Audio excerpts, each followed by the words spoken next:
میں خوش آمدید. میں ہوں میاں شاہد. ناظرین، آج کے پروگرام میں ہم بات کریں گے افغان طالبان بھارت کی موجودگی میں ہوتے ہوئے کیا دہشت گردی پر قابو پا سکتے ہیں، اور آج کے پروگرام میں یہ بھی بات کریں گے کہ نیتن یاہو کا دورہ بھارت پاکستان کے لیے خطرے کی گھنٹی ہے، اور یہ بھی بات کریں گے کہ پاکستان 9 ارب ڈالر کا سالانہ آن لائن فراڈ کیوں نہیں روک پا رہا، اور آخر میں بات کریں گے آزاد کشمیر میں حکومت کی تبدیلی کا وقت کیا آن پہنچا ہے.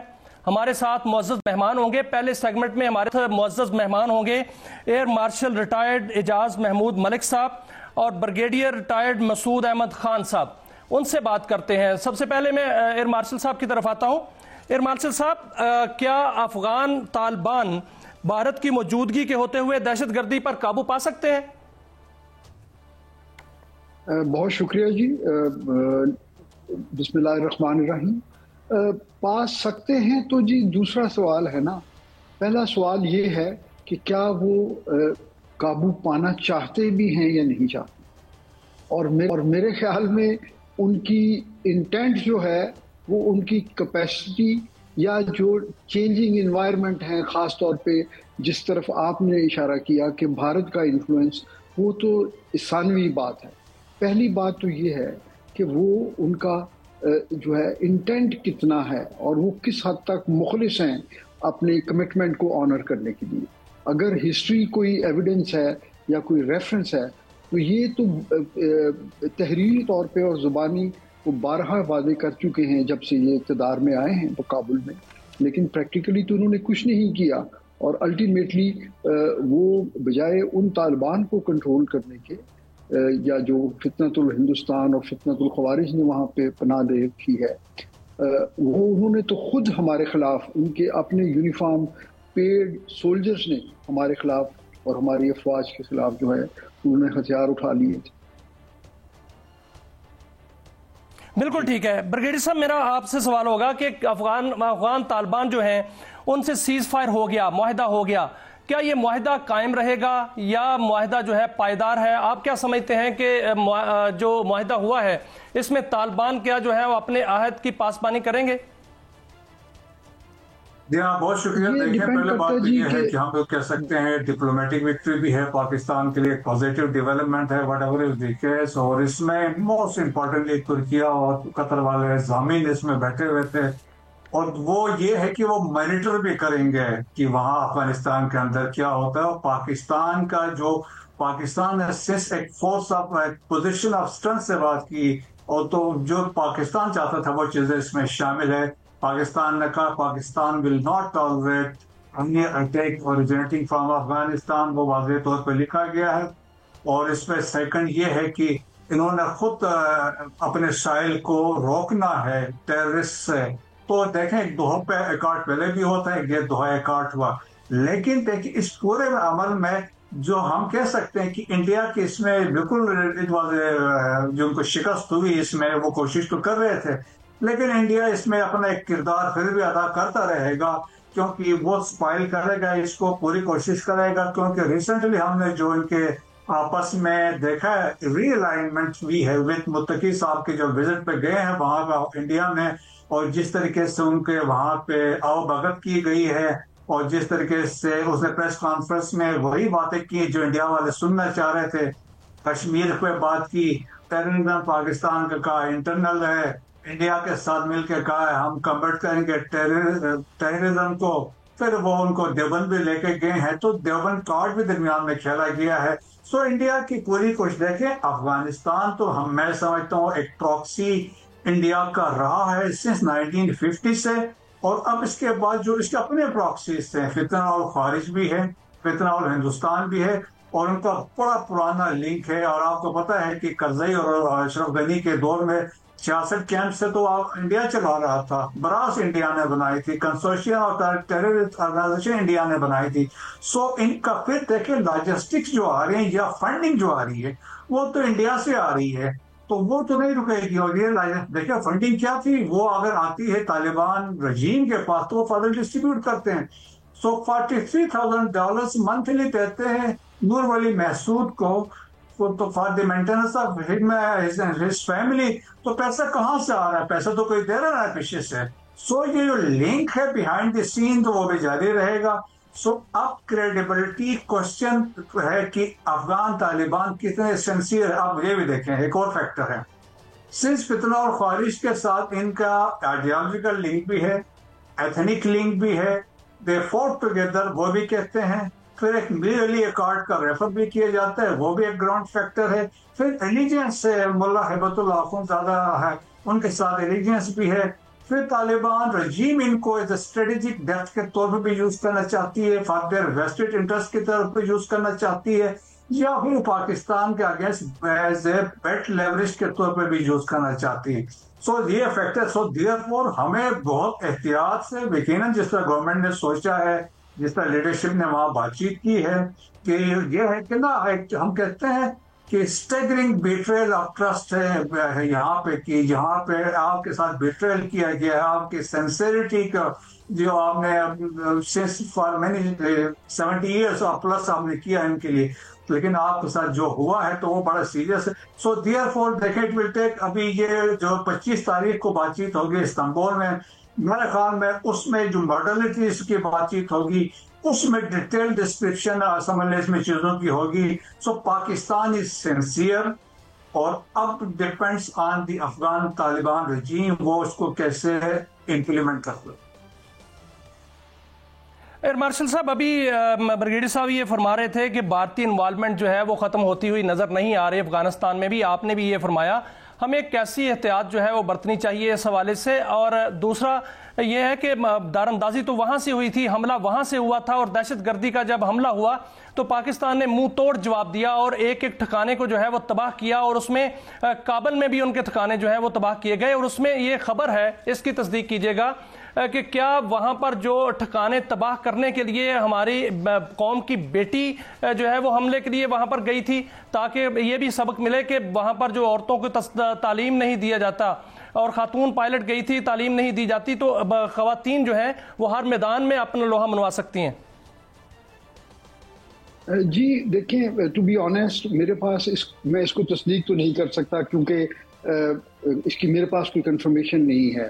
لیکن بہرحال ہمارے جیسے کہ آپ سب کے علم میں ہے, آپ کے ناظرین کے علم میں بھی ہے, کہ ہمارے تمام ویپن سسٹمز پہ جو ہے اس میں ہماری جو فیمیل پائلٹس ہیں وہ پراپر کامبیٹ ریڈی ہیں, ٹرینڈ ہیں, تو وہ تو مشن کی ریکوائرمنٹ کے مطابق وہ مشنز میں وہ شمولیت کرتے ہیں. میں نے بھی سوشل میڈیا پہ یہ ایک تصویر جو تھی وہ گردش کر رہی تھی, لیکن میں اس کو کنفرم کرنے کی پوزیشن میں نہیں. لیکن اس چیز سے قطع نظر کہ اس میں کون سے ایسڈس یا کون سے جو ہے کرو استعمال ہوا, بات دراصل یہ ہے کہ ہم تو چاہتے ہیں کہ افغانستان کے ساتھ ہم اچھے جو ہے نا جو ایک پرامن ہمسایوں والے تعلقات رکھنا چاہتے ہیں. ہم پچھلے 4 دہائیوں سے ان کے ملینز لوگوں کو ہم سپورٹ کر رہے ہیں. شروع میں ہمارے ساتھ کچھ انٹرنیشنل اداروں کا, کچھ ڈونرز کا ہمارے ساتھ تعاون تھا. اب تو مدت ہوئی کہ ہم ان کو خود سے سپورٹ کر رہے ہیں. اور صرف سپورٹ ایسا نہیں ہے کہ ہم ان کو کیمپس میں, جیسا کہ دوسرے ملکوں میں بالکل ہمارے پاس آپ دیکھیے کہ ایران نے ان کو کیمپس تک محدود کیا ہوا تھا. ہم نے تو, ہمارے پشتون بھائیوں نے خاص طور پہ, انہوں نے تو پورے خیبر پختونخوا میں ہر چیز کے دروازے ان کے لیے کھول دیے. بزنسز جو عموماً جس میں ہمارے پشتون بھائیوں کا زیادہ پارٹیسپیشن ہوتی تھی, افغانیوں نے وہ بزنسز تقریباً ٹیک اوور کر لیے. جیسے یہ فروٹ مارکیٹس کا یا ٹرانسپورٹ کا سب سے بڑا کام وہ انہوں نے ٹیک اوور کر لیا. ہم ان کے بچوں کو تعلیم دے رہے ہیں, ہم ان کے لوگوں کو جو یہاں رہ رہے ہیں اور جو افغانستان سے آتے ہیں ان کو ہم بہترین میڈیکل سہولتیں دے رہے ہیں.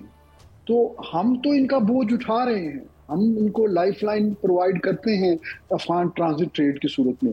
لیکن یہ لوگ جو ہیں وہ کبھی بھی اس چیز کے نہ تو احسان مند ہوتے ہیں اور نہ ہی کسی طرح وہ ریسیپروکیٹ کرتے ہیں. اور اس کے بجائے اب انہوں نے جو ایک بھارت نے ان کو استعمال کرنے کے لیے ایک پلان کیا, وہ اس میں بالکل جو ہے انہوں نے بڑی ایکٹیولی پارٹیسپیٹ کیا. اور آپ یہ دیکھیے کہ یہ افغان طالبان رجیم یہ بات بھول گئے کہ یہ وہی بھارت ہے جو افغان طالبان کو میڈیا میں ایک وحشی درندوں کے طور پہ پورٹری کرتا رہا ہے. یہ وہی بھارت ہے جو طالبان کے خلاف ناردرن الائنس کو سپورٹ کرتا رہا ہے. اور آج وہی بھارت جو ہے وہ ان کو لے جا کے مدرسہ دیوبند میں ان کی جو ہے نا وہ آپٹکس کریٹ کر رہا ہے اور ان کو وہ سپورٹ کر رہا ہے. تو یہ تو اصل میں بھارت پاکستان کے ساتھ اپنا سکور سیٹل کرنا چاہتا ہے جو ان کو ہزیمت اٹھانی پڑی ریسنٹ جنگ کی صورت میں. اور یہ ان کا اس پورے ایجنڈے کا حصہ ہے جس میں وہ کہتے ہیں کہ آپریشن سندور جو ہے وہ کنٹینیو ہے اور یقیناً کنٹینیوڈ ہے سب کنونشنل ڈومین میں, کیونکہ کائنیٹک اپلیکیشن میں تو انہوں نے دیکھ لیا کہ وہ پاکستان کے ساتھ مقابلہ نہیں کر سکتے.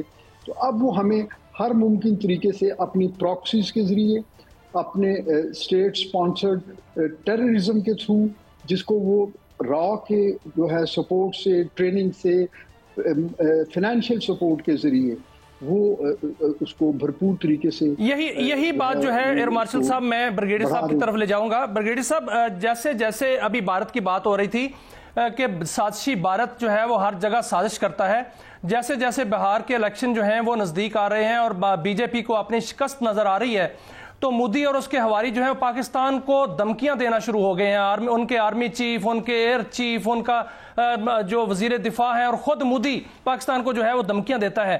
آپ کیا سمجھتے ہیں کہ کیا دوبارہ اس طرح کی جسارت کر سکتا ہے بھارت حملہ کرنے کی؟ اور نیتن یاہو جو ہے ان کا دورہ بھارت جو ہے وہ ہو رہا ہے, اور وہ پہلے بھی جب بھارتی دورے پر آئے تھے اور اس کے بعد جو ہے وہ پاکستان پر حملہ ہوا تھا 2019 میں. اب آپ دیکھ رہے ہیں کہ ایک نئی سازش جو ہے وہ گڑی جائے گی, یا یہ دورہ جو ہے وہ اس کو ایک روٹین کا دورہ لیا جائے؟ ایک تو اول بات یہ ہے کہ نیئر فیوچر میں کوئی چانس نہیں ہے, کوئی ان کی ضرورت ہی نہیں ہے. آپ دیکھیں کہ ابھی ریٹرکس ہیں, یہ بیان بازی, اور ایک تو وہ ہے کہ جو مودی صاحب کی ساکھ جو گر چکی ہے اس کو ری بلڈ کرنے کی کوشش کی جا رہی ہے. اور اس کے علاوہ یہ ہے کہ ایک پبلک کو ایشورنس دی جا رہی ہے کہ جی ہمارے پاس یہ بھی ہے, ہمارے پاس وہ بھی ہے, لیکن ہم دونوں کچھ بھی نہیں ہے. اب INS وکرانت کو جا کے انہوں نے وزٹ کیا اور وہاں بھی کہانی ڈال رہے تھے مودی صاحب کی جی ہم نے پاکستان کے ساتھ یہ کیا. لیکن دنیا جانتی ہے, اب انڈین عوام بھی جان گئی ہے, پبلک بھی جانتی ہے, میڈیا بھی جانتی ہے. پریزیڈنٹ ٹرمپ تو ہر دفعہ کہتا 7 جہاز گرے تھے, تو وہ کس کے گرے؟ انڈیا کے گرے تھے. تو اس سے کوئی فرق نہیں پڑتا. لیکن انڈین فیوچر میں کوئی کیپیبلٹی نہیں ہے اس کے لیے, کیونکہ انہوں نے کچھ نیا ایکوائر نہیں کہ وہی پرانی چیزیں ہیں. سیکنڈ جو الیکشنز بھی ہو رہے ہیں تو وہ بھی ایک بڑا فیکٹر ہے, کیونکہ بہار کے الیکشن بہت امپورٹنٹ اس لیے بھی ہیں. 243 اسمبلی کی سیٹیں ہیں, 43 لوک سبھا کی سیٹیں ہیں, تو بڑا پھر بھی جو جنتا دل یونائٹڈ ہے جو وہاں حکومت کر رہی ہے وہ نتیش کمار کی سینٹر میں کولیشن ہے وتھ بی جے پی, ان کی وجہ سے وہ وہاں پہ قائم ہے. نتیش کمار ودرا کرتا ہے تو گورنمنٹ بی جے پی کی وہ گر جاتی ہے, تو وہ بھی امپورٹنٹ بھی ان کے لیے ہے. اس کے بعد ویسٹ بنگال کے الیکشن ہے, پھر تامل ناڈو کی بھی ہے, اتر پردیش جو سب سے بڑی ریاست میں الیکشنز ہونے ہیں. سو یہ دیز آر دی ہم کہہ سکتے ہیں فیکٹرز ہے. جہاں تک نیتن یاہو کی بات ہے تو دیکھیں nexus is not a new thing far as far as Pakistan is concern. یہ تو بہت پرانا ان کا نیکسس رہا ہے, اور پاس میں بھی دیکھیں کہ ہم نے 86 میں بھی ان کی پلاننگ تھی پاکستان میں اسٹرائکس کرنے کی, جب کوہٹر ریسرچ ہمارے ڈیولپ ہو رہا تھا تو اس وقت بھی ان کی پلاننگ تھی. اور نیگیو ڈیزرٹ میں انہوں نے کوہٹر کا ایک پورا ماڈل بنایا تھا, وہاں پہ ریہرسلس پریکٹس کر رہے تھے اسٹرائکس کرنے کی, اور وہ بھی انڈیا کے ساتھ مل کر کرنا تھا راجستھان سے. اور جب آپ نے اٹامک بلاسٹ کرنے تھے 98 میں تو اس وقت بھی اطلاعات آ گئی تھی. احمد آباد گجرات سے انہوں نے انڈیا اور اسرائیل نے مل کے اسٹرائکس کرنی تھی آپ کے ایفرٹس پہ. تو سو دیکھیں وہ بھی ہے. پھر دیکھیں 2019 میں بھی انہوں نے آپ کو ویپن سسٹم وغیرہ دیا ہے, نیکسس ہے. اور ابھی بھی دیکھیں نا ہیرون ڈرون ہے, ہیرون ڈرونز تھے, یہ تو سارے ان کے تھے نا جو اسرائیلیز تھے. سو ان کی جو آپس میں ملٹری کولیبریشن سے وہ ہوتی رہے گی. لیکن یہ ہے کہ نیتن یاہو کے آنے سے کوئی فرق نہیں پڑتا. فردر یہ ہے کہ ان کو ٹیکنالوجی مل جائے گی, ویپنز اینڈ اکوپمنٹ آ جائیں گے. باقی پاکستان کا سٹانس تو ایسا ہی ہے, لیکن یہ ہے پبلک کے لیے کنزمپشن کے لیے وہ کلیمز مودی صاحب کرتے رہیں گے. لیکن ادروائز نیئر فیوچر میں کوئی چانس نہیں ہے. اور دونوں مل کے بھی کچھ نہیں کر سکتے، آلریڈی مل گئے تھے. تو آپ دیکھیں کہ ہم نے مارکے تو بنیان مرصوص میں ان کے فرانس کے جہاز بھی تھے، اسرائیلی ڈرونز بھی تھے، S-400 رشیا کا تھا، اور باقی ممالک کے بھی ان کے پاس ٹیکنالوجی تھی، وہ ان کے کام نہیں آئی. ابھی تو یہ سدرشن چکرا بھی لے کے آ رہے ہیں، ان کی بات کریں 2035 میں S-400 صدر ڈیمانڈ انہوں نے کی ہے. اور اس کے علاوہ کہ رافیل بھی اور میں سوچ رہے ہیں کہ لے لیں. سو ان کی پلاننگ تو بہت ساری ہے. دیکھیں اٹ از دی بیسیکلی کیا ہے، پروفیشنلزم ہے جو میٹر کرتی ہے، اور it is man behind the guns یا man inside that aircraft, وہ میٹر کرتا ہے. سو پاکستان نے پروفیشنلی بھی ہے پریویلڈ اوور انڈیا، اور دنیا ایکنالج کرتی ہے. سو دیٹس وائی دنیا کہتی ہے وی آر کلیئر کمپٹیٹر. بالکل سر، ایسا ہی ہے. سر غزہ کی بات کر لیتے ہیں. غزہ امن معاہدہ ہوا اسرائیل کی جانب سے. ایئر مارشل صاحب میں آپ سے سوال کر رہا ہوں. سر غزہ امن معاہدہ ہوا اور وہاں پر جو ہے وہ اسرائیل نے باقاعدہ طور پر اس کی خلاف ورزی کی، پھر جو فلسطینیوں کا خون بہایا. کیا یہ معاہدہ اسی طرح ہی رہے گا کہ جو اسرائیل ہے وہ خون بہاتا رہے گا اور امن معاہدہ بھی رہے گا؟ اب ایک مرحلہ تو چلے مکمل ہو گیا کہ امن معاہدہ ہو چکا ہے، اب تعمیر نو ہونی ہے. وہاں پر جو ہے دورے بھی ہو رہے ہیں. کیا تعمیر نو میں عربوں کو حصہ لینا چاہیے یا ٹرمپ کا وہ فارمولا جو اس نے پہلے دیا تھا اس پر عمل درآمد ہوگا؟ دیکھیے، یہ معاہدے کی سب لوگوں نے بشمول ان 8 ممالک کے جنہوں نے بہت ایفرٹ کی، پاکستان سمیت، وہ ہم سب لوگ اس کو اس لیے اپریشیٹ کر رہے تھے کہ کم از کم اس کا جو پہلا فیز ہے کہ جنگ بندی رک جائے اور مزید لوگوں کا جو ہے جانوں کا نقصان نہ ہو، جو کہ فوڈ شارٹیجز کی وجہ سے، میڈیسنز کی شارٹیجز کی وجہ سے وہ جو روزانہ کی بنیاد پہ لوگ مر رہے تھے. تو وہ اس لیے ہم سب لوگوں نے اس کو سمجھا کہ یہ ایک اچھی خوش آئند بات ہے. لیکن جو اس معاہدے کے باقی فیزز ہیں اس کی تو ابھی تک کنٹورز، کوئی ڈیٹیل کنٹورز تیار ہی نہیں ہوئی کہ وہاں ری ہیب اور ریکنسٹرکشن کا فیز تو بعد میں آئے گا. وہ تو تیسرا بلکہ چوتھا یا 5واں فیز ہوگا جی. سب سے پہلا جو فیز تھا وہ یہ جنگ بندی تھی، اور دوسرا فیز جو ہے وہ یہ ہے کہ وہاں پہ سیکیورٹی ارینجمنٹس کیا ہوں گی. وہ امریکہ اور اسرائیل تو یہ کہتے ہیں نا کہ حماس کو ہتھیار ڈالنے چاہیے، لیکن طے تو یہ ہوا تھا کہ وہاں پہ اسلامی ملکوں کی فوج جائے گی جو کنٹرول سنبھالے گی، اور وہ ایسا کوئی حماس کی ڈیفیٹ نہیں ہوگی، وہ ڈی ملٹرائزیشن ہوگی اس ریجن کی، جس میں حماس جو ہے وہ جو ہے ڈی ویپنائز ہوں گے، اور دوسری طرف وہاں سے اسرائیلی آکوپائنگ فورسز بھی نکل جائیں گی. تو یہ اگلا مرحلہ بھی بہت مشکل ہے، اور اس کے بھی جو چانسز ہیں اس کا الٹیمیٹ گارنٹر تو امریکہ ہی ہے نا، تو وہ بھی دیکھنا پڑے گا. اور پھر کہیں اس کے بعد اس سے اگلا فیز جو ہے وہ وہاں کی پولیٹیکل ریسٹرکچرنگ، کہ وہاں پہ حکومت کس کی ہوگی. یہ 3 فیزز. بہت شکریہ ایئر مارشل ریٹائرڈ اعجاز محمود ملک صاحب اور بریگیڈیئر مسعود احمد خان صاحب. آپ نے ہمیں گائیڈ کیا اور پاک افغان کے ایشو کے حوالے سے اور غزہ کے ایشو کے حوالے سے بہت سی معلومات اور بہت سی خبریں دیں. آپ کا بہت شکریہ. ایک ناظرین ایک وقفہ ہے، وقفے کے بعد دوبارہ آئیں گے تو بات کریں گے کہ پاکستان میں $9 ارب کا جو سالانہ آن لائن سکیم ہوتا ہے اس کو کیوں نہیں روک پایا جا رہا. اس حوالے سے ہمارے ساتھ ایک معزز مہمان ہوں گے، ہمارے ساتھ رہیے گا.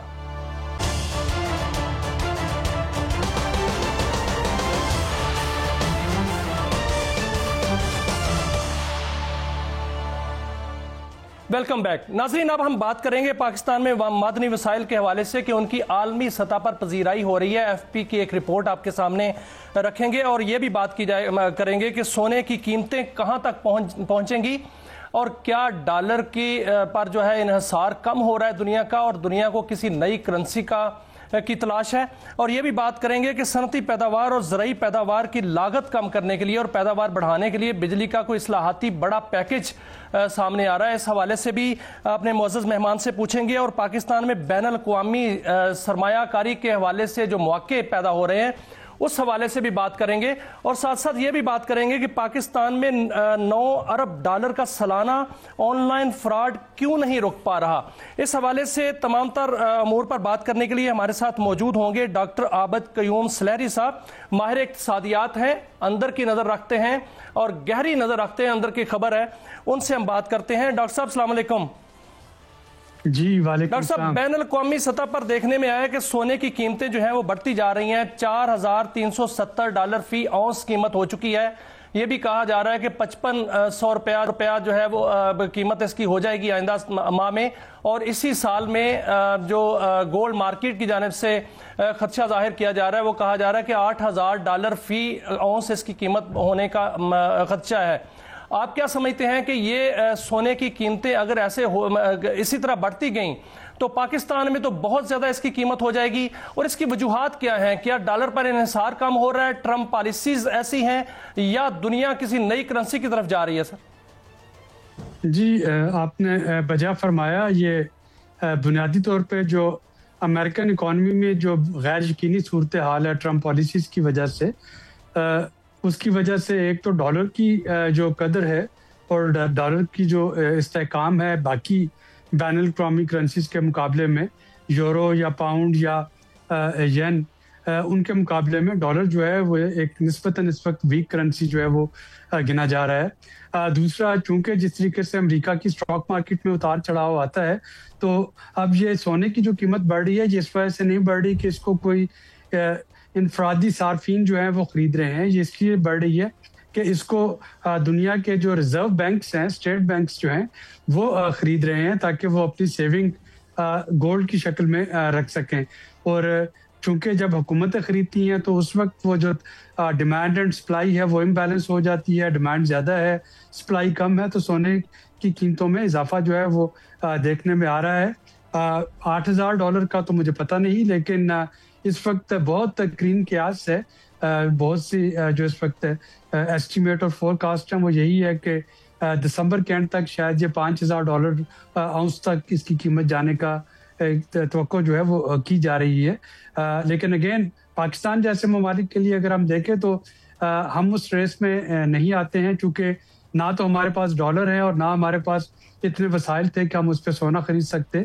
تو ظاہر ہے کہ یہ جو بڑی معیشتیں ہیں انہی کا پیدا کردہ یہ قیمتوں کا بحران ہے, اور یہ اسی وقت تھوڑا سی اس میں اسٹیبلٹی آئے گی جبکہ ڈالر جو ہے اس کی قیمت میں آپ کو کوئی استحکام یا اس میں کوئی اسٹیبلٹی نظر آ سکے. بالکل ٹھیک ہے. ڈاکٹر صاحب, پاکستان میں معدنی ذخائر کے حوالے سے بڑی بڑی جو خوشخبریاں سامنے آتی ہیں. جو ابھی فارن پالیسی جریدے کی رپورٹ جو ہے اس میں بھی کہا گیا ہے کہ پاکستانی معدنی ذخائر جو ہیں وہ 2,30,000 مربع میل پر پھیلے ہوئے ہیں, اور یہ رقبہ برطانیہ سے زیادہ ہے, برطانیہ کے رقبے سے. اور اس میں جو معدنیات ہیں وہ بڑی ریئر جو منرلز ہیں موجود ہیں, پاکستان کے لیے بہت بڑے مواقع ہیں. سر یہ فرمائیے گا, آپ جو ہے وہ گہری نظر رکھتے ہیں اس پہ, پاک امریکہ جو منرلز ایگریمنٹ ہے اس پر کیا پیش رفت ہوئی ہے, ابھی تک کیا پیش رفت ہے؟ اور دوسرا, امریکی کمپنیوں نے پاکستان میں تیل اور گیس کی تلاش کے لیے رخ کرنا تھا, اس حوالے سے کیا خوشخبری ہے؟ یہ جو بہت سی چیزیں ہیں وہ تو ابھی بیک ڈور ڈپلومیسی جو ہے وہ چل رہی ہے. اورنگزیب صاحب ابھی واپس تشریف لاتے ہیں واشنگٹن ڈی سی سے آج کل میں, تو زیادہ بہتر آپ کو ان سے پتہ چل سکے گا منسٹری آف فائنانس کے جو ذرائع ہیں کہ فردر پیش رفت جو ہے وہ کیا ہوئی. لیکن اس وقت دو چیزیں جو ہیں وہ تو بہت کلیئر ہیں. ایک, امریکہ کا انٹرسٹ پاکستان میں سرمایہ کاری کا ان شعبوں میں, اور دوسرا پاکستان کی ایک جو بڑھتی ہوئی ریکگنیشن ہے جیو پولیٹیکل لینڈسکیپ پہ, جس کی وجہ سے کہ پاکستان ایک دفعہ پھر سے اپنی کھوئی ہوئی جو قدر ہے وہ حاصل کرنے میں ماشاءاللہ بڑے آسان طریقے سے کامیاب رہا ہے. میرا خیال اس وقت بیرونی فرنٹس جو ہیں وہ ایشو نہیں ہے, تیل یا گیس کے ذخائر کی تلاش یا معدنیات کی تلاش. اس وقت جو اصل چیلنج ہے وہ ہے کہ ہمارے انٹرنل جو ایشوز ہیں اور اسپیشلی جو سیکورٹی چیلنجز ہیں ان ایریاز میں, اسپیشلی اگر ہم بلوچستان کی بات کرتے ہیں تو ان کو ہم کس حد تک قابو پا سکے ہیں. اور یہ جو پچھلے چند ہفتے میں دو بہت کلیئر سگنلز حکومت پاکستان نے دیے ایک تو TLP پہ جو ہے وہ ایک فیصلہ کن جو ہے وہ ایکشن لیتے ہوئے کہ ایک ریڈ لائن ہے اس کو کراس نہیں کرنے دیا جائے گا، اور دوسری طرف افغانستان کی طرف سے جو فتنۃ الخوارج اور فتنۃ الہند ان کی جو مسلسل سازشیں جو چل رہی تھی اس کا ایک منہ توڑ جواب دیتے ہوئے. تو یہ دو چیزیں میرا خیال ہے کہ اگر اب تھوڑا سا کنسسٹنٹ رہا جا سکے اور افغانستان کے ساتھ ابھی جو امن معاہدہ ہوا ہے اس میں افغانستان اپنے اس بات پہ قائم رہتا ہے کہ وہ اپنی سرزمین پاکستان میں ہونے والی کسی دہشت گردی کے لیے استعمال نہیں ہونے دے گا، تو یقینی طور پہ آپ دیکھیں گے کہ بلوچستان میں جو سیکورٹی سچویشن ہے اس میں بہتری آئے گی، اور وہ بہتری جو ہے وہی ان معاہدوں کو آگے لے کے جانے میں ضامن ہے جو معدنیات کے سلسلے میں یا گیس یا تیل کے ایکسپلوریشن کے سلسلے میں کیے گئے تھے. بالکل ڈاکٹر صاحب، ایسا سب کچھ اس لیے کیا جا رہا ہے کہ ملکی سلامتی اور خود مختاری پر کوئی آنچ نہ آئے، اور یہ بھی اسی لیے بھی کیا جا رہا ہے کہ ملک کے اندر جو ہے وہ ایسا ماحول پیدا کیا جائے کہ بین الاقوامی سرمایہ کاری آئے. اور اسی کا تسلسل یہ ہے کہ وزیر اعظم جو ہے وہ سعودی عرب کا دورہ کر رہے ہیں، ان کے ساتھ سیاسی اور عسکری قیادت بھی ہوگی، اور وہاں پر جو ہے وہ اقتصادی اب جو ہے وہ وہاں پر مذاکرات ہوں گے. پہلے ان کا ڈیلیگیشن سعودی عرب کا پاکستان میں بھی تھا، یہاں پر بھی جو ہے وہ مذاکرات ہوئے. تو آپ کیا سمجھتے ہیں کہ وہاں پر بہت بڑا وفد وہاں پر جا رہا ہے، کون کون سے شعبے میں ایگریمنٹ ہو سکتے ہیں، اور کیا ہم خوشخبری یہ دے سکتے ہیں کہ پاکستان میں سعودی سرمایہ کاری سے ایک پاک سعودی اقتصادی کوریڈور جو ہے وہ کھلنے جا رہا ہے؟ دیکھیے، انرجی، انفراسٹرکچر، پاور، یہ سیکٹر جو ہیں یہ تو کافی عرصے سے سعودی عرب کے ساتھ یہ بات چل رہی ہے. ابھی بھی جس دن سعودی ڈیلیگیشن کی لاہور میں آمد تھی اور چیف منسٹر پنجاب کے ساتھ جب ان کی میٹنگ تھی، تو یہ وہ دن تھا جب کہ TLP نے لاہور اور اسلام آباد اس وقت کنٹینر سے بند تھا، لاہور جو ہے اس کو بھی بند کیا ہوا تھا. تو یقیناً اس طرح کی سچویشن اب پاکستان میں نہیں ہے، اور جیسا کہ اب حکومت پنجاب نے یہ سفارش بھی کر دی ہے کہ TLP جیسی جو جماعتیں ہیں جو کہ مذہب کی بنیاد پہ اگر جو ہے وہ بلیک میل کرتی ہیں ریاست کو، تو ان کو ایک ریڈ لائن کے اندر ڈیل کیا جائے، ان کو ریڈ لائن کراس نہ کرنے دی جائے. تو میرا خیال ہے کہ اس وقت جو وزیر اعظم کا وفد ہوگا وہ زیادہ بہتر طریقے سے وہ نیگوشیشن کر سکے گا، اور اسپیشلی اس چیز کی وہ ضمانت بھی دے سکے گا کہ پاکستان آئندہ اس طرح کے جو پریشر گروپس ہیں ان کے ہاتھوں بلیک میل نہیں ہو رہا ہوگا، اور پاکستان سرمایہ کاروں کے لیے ایک محفوظ جو ہے وہ مقام ہے یہاں پہ کہ سرمایہ کار بلا جھجک آ سکتے ہیں. ڈاکٹر صاحب، آپ نے انرجی کی بات کی ہے، اور انرجی کی جب بات کی جاتی ہے تو پاکستان کے اندر جو بجلی کی قیمتیں ہیں ان کا سن کر دیکھ کر جو ہے وہ ہوش اڑ جاتے ہیں، اور اس سے جو ہے پیداواری لاگت بڑھتی ہے، جس سے ہماری انٹرنیشنل لیول پہ ہماری جو اشیاء ہیں ان کی پذیرائی نہیں ہوتی. اور ایک کل اجلاس ہوا جس میں وزیر اعظم نے جو ہے وہ اجلاس کی صدارت کی. اس میں انہوں نے کہا کہ جو انرجی کے حوالے سے کہ جو صنعتی پیداوار ہے اور زرعی پیداوار ہے اس کا دائرہ کار بڑھانے کے لیے، لاگت کم کرنے کے لیے جو بجلی کا اصلاحاتی پیکج جو ہے وہ بہت بڑا پیکج آ رہا ہے. اس حوالے سے فرمائیے گا کہ وہ اصلاحاتی پیکج جو ہے وہ کس طرح کا ہونا چاہیے، یا آپ کے پاس کیا معلومات ہیں سر کہ اس طرح کا اصلاحاتی پیکج ہو کہ جس سے انرجی کی قیمتیں کم ہوں اور اس میں جو ہمارا جو صنعت اور زراعت ہے وہ پھلے پھولے. دوسرا سر یہ فرمائیے گا کہ پاکستان میں یہ انٹرنیشنل جریدے کی رپورٹ ہے کہ $9 ارب کا سالانہ آن لائن فراڈ ہوتا ہے، اس کو ایسے کیوں نہیں روکا جا رہا، کیا وجوہات ہیں؟ جی، جو آپ کا بجلی کی قیمتوں کا ہے تو دیکھیے یہ تو کوئی راکٹ سائنس نہیں، بڑی سیدھی سی بات ہے. جو صارفین ہیں ان کو بجلی مہنگی مل رہی ہے، اور اس کی وجہ سے ظاہر ہے کہ وہ سولر پہ بھی شفٹ ہو رہے ہیں جن کی استطاعت ہے یا وہ بجلی کا استعمال کم کر رہے ہیں. دوسری طرف IPPs ہیں جو انڈیپینڈنٹ پاور پروڈیوسر، جن کو کہ اس وجہ سے پیمنٹ کی جاتی ہے کہ ہم ان سے بجلی نہیں خرید پا رہے جو ان سے خریدنی چاہیے تھی. تو اس کا ایک ہی حل ہے کہ بجائے اس کے کہ ان کو بغیر بجلی خریدے پیسے دینے کے بجلی جو ہے اس کا ریٹ اتنا پرکشش بنا دیا جائے کہ وہی پیسے جو کہ ہم IPPs کو دے رہے تھے وہ صارفین کی فلاح و بہبود پہ لگ جائیں. تو پچھلی سردیوں میں بھی یہ ایک تجربہ کیا گیا تھا، آپ کو یاد ہوگا کہ گیس بچانے کے لیے اور گیس کی امپورٹ پہ زر مبادلہ بچانے کے لیے کہ جو صارفین اپنے پچھلے غالباً 3 ماہ یا 6 ماہ کا جو ان کا ہسٹورک ایوریج تھی، اگر وہ اس سے زیادہ بجلی کنزیوم کر رہے تھے تو ان کو جو نرخ تھے، اضافی نرخ جو تھے وہ رعایتی ریٹ پہ دیے گئے تھے جو اضافی یونٹ تھے بجلی کے. تو اب بھی اگر کچھ اس طرح کی اسکیم آتی ہے انڈسٹری کے لیے یا کسانوں کے لیے جس میں کہ وہ بجلی استعمال کریں, ان کا ریٹ کم ہو تاکہ وہ پیسے جو کہ آئی پی پیز کو دیے جا رہے تھے کیپیسٹی پیمنٹ چارجز کی شکل میں, ان سے ہم اپنے صارفین کو فائدہ پہنچا سکیں, تو یہ ایک ون ون سچویشن ہوگی. ہم پہ آئی پی پی کا کیپیسٹی پیمنٹ چارجز کا قرضہ بھی نہیں چڑھے گا اور ہمارے صارفین بھی خوش رہیں گے. رہی بات آپ کی جو آن لائن اسکیمس کی, تو پاکستان واحد ملک نہیں یہاں پہ کہ آن لائن اسکیمس ہو رہے ہیں. ان کا جو گڑھ ہے وہ ایسٹ ایشیا ہے, یہاں پہ کہ باقاعدہ ہیومن اسمگلنگ اور ہیومن ٹریفکنگ کے ذریعے آن لائن اسکیمنگ جو ہے وہ کروائی جا رہی ہے. ہمارے ہاں تھوڑا سا جو حکومت کو یا میڈیا کو جو کرنا ہوگا وہ لوگوں کی اویئرنیس بڑھانا ہوگی. جتنی تیزی سے ٹیکنالوجی بڑھتی چلی جا رہی ہے, جتنی تیزی سے ہمارا ڈاٹا جو ہے وہ ولنریبل ہوتا جا رہا ہے کہ اس کو کوئی بھی آ کے ہیکر ہیک کر سکے.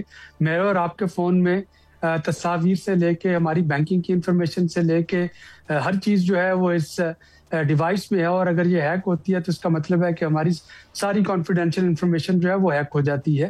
ہمارے کانٹیکٹ بالکل ایسا ہی ہے. ڈاکٹر صاحب بہت شکریہ, آپ نے ہمیں قیمتی وقت دیا. ہمارے ساتھ تھے ڈاکٹر عابد سلیحری صاحب اور انہوں نے ہمیں اقتصادیات پہ جو ہے وہ ہماری رہنمائی کی. ناظرین اب وقفہ ہے, وقفے کے بعد دوبارہ حاضر ہوں گے تو بات کریں گے آزاد کشمیر میں کیا حکومت کی تبدیلی کا وقت آن پہنچا ہے. اس حوالے سے ہمارے ساتھ ایک معزز مہمان ہوں گے, ہمارے ساتھ رہیے گا.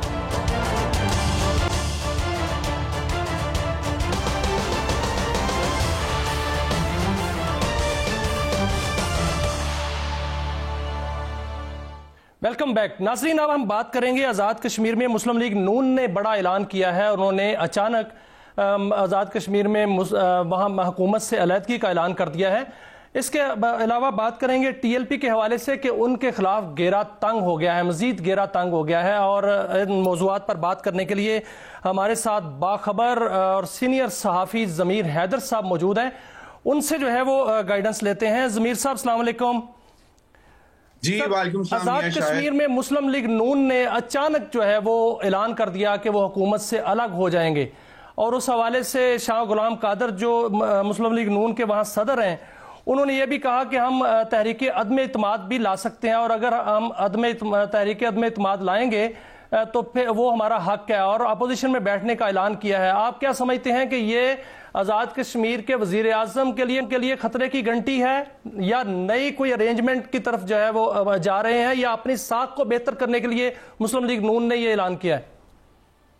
میاں شاید دیکھیں یہ پچھلے دنوں میں جو واقعات ہوئے تھے آزاد کشمیر میں اور اس میں جو ان کے مطالبات مانے گئے تھے ان میں سے ایک اگر آپ کو یاد ہو وہ یہ تھا کہ جو 12 جو جن کو آپ کہتے ہیں مہاجر سیٹیں اس پر انہوں نے فیصلہ کیا تھا کہ وہ ٹھیک ہے ابھی تو for the time being in کو الیکٹ ہونے دیا جائے گا, لیکن وہ کسی بھی ووٹنگ میں حصہ نہیں لے سکیں گے.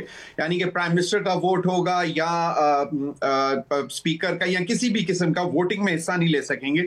تو وہ مسلم لیگ نون کے لیے کافی پریشان کن بات تھی, کیونکہ یہ جو سیٹیں ہیں جو مہاجرین کی ہیں یہی بیسکلی اسٹرانگ پوائنٹ تھا پی ایم ایل این کا. اب جو انہوں نے یہ ویسے انہی دنوں سے ڈیسائیڈ ہو چکا ہوا تھا کہ وہ علیحدہ ہو جائیں گے حکومت سے اور اپوزیشن میں بیٹھیں گے, لیکن اب دیکھنا یہ ہے کیونکہ اب یہ بھی کہا جا رہا ہے کہ شاید ارلی الیکشنز کی طرف جائیں گے آزاد کشمیر میں, اور اب پیپلز پارٹی اب کیا پی ایم ایل این کا ساتھ دے گی یا وہ خود اپنی حکومت بنانا چاہے گی, یہ ڈیپینڈ کرتا ہے کہ کیا ہوگا. کیونکہ یہ جو شاہ غلام قادر صاحب ہیں انہوں نے شاید یہ بھی بولا ہے کہ اگر پاکستان پیپلز پارٹی بھی تحریک عدم اعتماد لانا چاہتی ہے تو وہ اس کا جمہوری حق ہے, لیکن انہوں نے یہ کہا ہے کہ اگر تحریک عدم اعتماد کے سلسلے میں کوئی نئی حکومت مطلب نیا وزیر اعظم آتا ہے تو انہوں نے فار دا ٹائم بینگ جو میری اطلاعات ہیں انہوں نے یہ کہا ہے کہ نون لیگ جو ہے وہ کسی نئی حکومت کا حصہ نہیں بنے گی. یعنی کہ وہ دیکھ رہے ہیں کہ الیکشنز ہوں اور الیکشنز کے بعد جو ہے وہ ایک ارینجمنٹ میں جائیں پاکستان پیپلز پارٹی کے ساتھ, تاکہ وہ پھر دوبارہ اسی طرح کی جس طرح پاکستان میں وفاق میں ان کی حکومت ہے اسی طرح وہ وہاں پہ بھی حکومت بنا سکیں. لیکن ضمیر صاحب اگر یہ سمجھا جائے کیا ضمیر صاحب اس سے یہ اخذ کیا جائے کہ وزیر اعظم آزاد کشمیر انوار الحق صاحب جو ہیں وہ مزید اب نہیں چلیں گے, نہیں وزیر اعظم نہیں ہوں گے, اور دوسرا یہ بھی کیا سمجھا جائے کہ جو پیپلز پارٹی یہ مطالبہ کر رہی ہے کہ آزاد کشمیر اور جی بی ان کو دیا جائے تو مسلم لیگ نون ان کے لیے موقع پیدا کر رہی ہے؟ دیکھیں میرا خیال ہے کہ ایک ارینجمنٹ تو یہ جب 2024 کے انتخابات ہوئے تھے تو اس میں ہی یہ طے ہو گیا تھا کہ آئندہ جو ہے حکومت وہ پیپلز پارٹی کو دی جائے گی آزاد کشمیر میں. اور اب دیکھنا یہ ہے کہ کیا یہ دونوں اکٹھے مل کر بنائیں گے یا پھر جی بی اور آزاد کشمیر پیپلز پارٹی لینا چاہے گا. تو ابھی تک اطلاعات تو یہی ہیں کہ مجھے لگ رہا ہے کہ میاں شاہد کے پیپلز پارٹی چاہے گی کہ وہ ان دو جو ہے آزاد کشمیر کی حکومت میں بھی اور جی بی کی بھی حکومت میں بھی وہ سولو جو ہے وہ حکومت بنائے, کیونکہ اسی کا فائدہ ہوگا. ورنہ پھر جس طرح یہاں پہ وہ آدھا تیتر آدھا بٹیر بن کے بیٹھے ہوئے ہیں تو وہ ان کے لیے شاید اب وہاں پہ جو قابل قبول نہیں ہوگا. دوسرا انوار الحق صاحب کا تو اب جانا ٹھہر گیا ہے, وہ صبح کا جانا شام کو ہے, وہ جو بھی کہتے ہیں اس طرح کی بات. تو میرا خیال ہے کہ وہ تو اب نہیں رہیں گے, کیونکہ یہ ایک بہت بڑی موو ہے. کیونکہ اگر مسلم لیگ نون نے حکومت سے علیحدگی اناؤنس کر دی ہے اور وہ اپوزیشن میں بیٹھ گئے تو میرا نہیں خیال کہ انوار الحق کے پاس اب اتنا نمبر ہوگا کہ وہ کنٹینیو کریں گے. تو ابھی دیکھنا یہ ہے کہ کیا vote of no confidence Peoples Party لے کر آتی ہے کہ نہیں لے کر آتی ہے.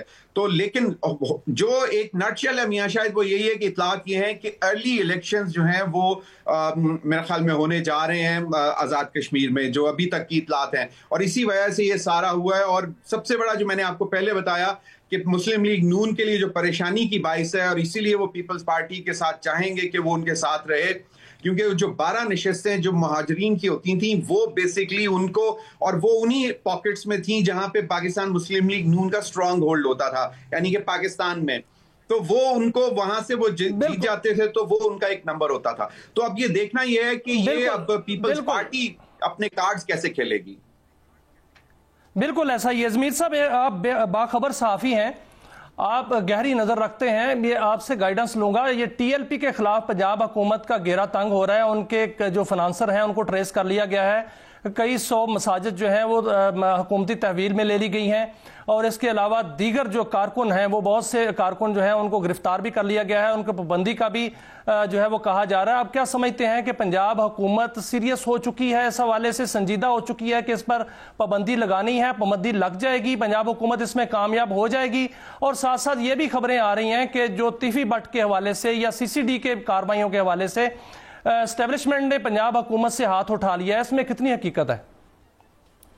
دیکھیں یہ تو ہو نہیں سکتا, کیونکہ اس وقت جو پنجاب حکومت جو اتنے بڑے ڈیسیژن لے رہی ہے, خاص طور پر ٹی ایل پی کو جو ہے وہ اس پر بین لگانے کے لیے انہوں نے وفاق کو سفارشات بھجوا دی, باقاعدہ سمری بھجوا دی جو کہ پنجاب کابینہ نے اپروو کی. اور اس کے بعد اب دیکھنا یہ ہے کہ وفاق جو ہے وہ کب اس کو اپروو کر کے منسٹری آف انٹیریئر کو بھیجتی ہے, اور منسٹری آف انٹیریئر باقاعدہ ٹی ایل پی کو بین کرنے کا نوٹیفیکیشن کب جاری کرتے ہیں. لیکن اس سے پہلے مجھے یہ لگ رہا ہے کہ ابھی تک جتنی بھی ڈیسیژنز آ رہے ہیں, جو بھی اقدامات آ رہے ہیں, اس میں مجھے نہیں لگتا کہ اسٹیبلشمنٹ کا جو آشیرواد ہے وہ پنجاب حکومت کے ساتھ نہیں ہے, یہ ایسا نہیں ہے. اور دوسرا یہ کہ ابھی جو اطلاعات آ رہی ہیں کہ ٹی ایل پی کے حوالے سے, کہ میاں شاید آپ کو یاد ہوگا کہ وہ جو بڑے رضوی صاحب ہوتے تھے وہ سود کے خلاف بات کرتے تھے, اور وہ کہتے تھے کہ یہ خدا مطلب وہ جو ہے کہ مطلب کفر کی بات کرتے تھے کہ جو سود کا جو نظام ہے.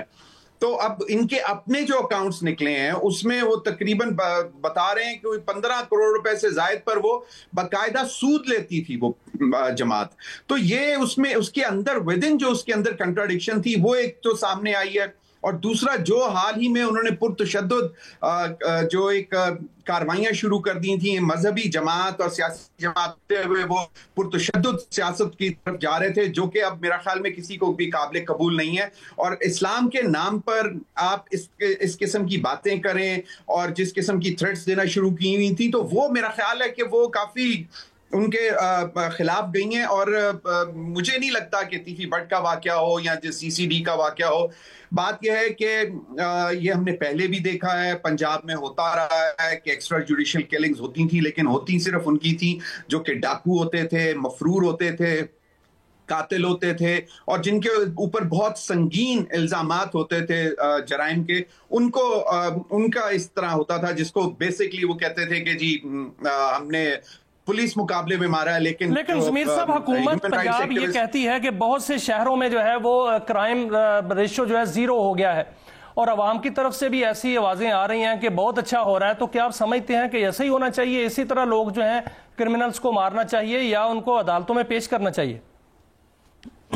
دیکھیں میاں شاہد، ایک سیولائزڈ سوسائٹی میں تو بیسیکلی ایک قانون ہوتا ہے، قانون کے تحت آپ مجرم کو پکڑتے ہیں، مجرم کو پکڑ کے اس کے خلاف عدالتوں میں کارروائی چلتی ہے اور پھر وہاں سے سزا ہوتی ہے۔ لیکن اگر یہ سمجھتے ہیں کہ واقعی کوئی مفرور ہیں اور اس کا کوئی باقاعدہ ان کے پاس پروف ہوتا ہے کہ وہ مفرور ہے اور وہ پکڑا نہیں جا رہا، اور جب اس کو پکڑنے گئے ہیں تو پھر مقابلے میں پولیس مقابلے میں وہ مارا گیا، تو اس کا تو پھر کوئی حل نہیں ہے، کیونکہ اگر اور اس وجہ سے اگر کرائم بہتر ہو رہا ہے تو اب یہ ایک عجیب سی بات ہے۔ حالانکہ بیسیکلی قانون کے دائرے میں رہتے ہی، قانونی کارروائی کرتے ہی ملک میں جو ہے امن و امان آنا چاہیے، لیکن اب حالات کچھ ایسے ہیں کہ اگر بہت شکریہ ضمیر حیدر صاحب، وقت تھوڑا ہے، اب باتیں بہت زیادہ ہیں اور دل کرتا ہے کہ آپ کی باتیں سنتے جائیں اور آپ سے گائیڈتے جائیں، لیکن اب وقت جو ہے وہ مکمل ہو چکا ہے۔ یہ آج ناظرین، یہ تھا آج کا شو، امید ہے آپ کو پسند آیا ہوگا، اپنا خیال رکھیے گا، اللہ حافظ۔